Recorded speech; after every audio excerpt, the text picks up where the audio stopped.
Cruce de pardo suizo, con cimental, ¿cómo se comporta? Para obtener, en las vacas lecheras ubres mejoradas, un cruce muy favorable, es cimental por pardo suizo.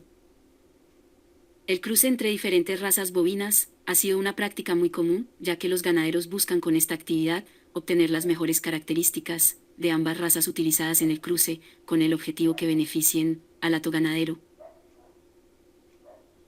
Los bovinas de la raza pardo suizo son funcionales tanto que es una raza conocida como todoterreno, son animales longevos y muy productivos. El cruce de la raza pardo suizo con cimental es un buen camino para lograr mayor rentabilidad, tanto en hatos especializados, en leche como en carne. En Colombia este cruce lo utilizan en ganaderías, doble propósito.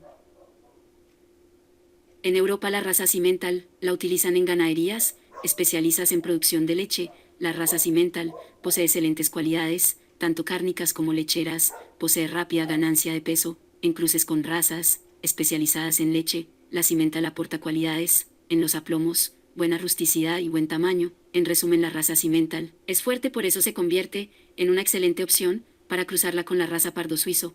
La raza pardo suizo aporta en el cruce pigmentación a la piel, con lo que se evita los carcinomas, ya que la raza cimental carece de pigmentación.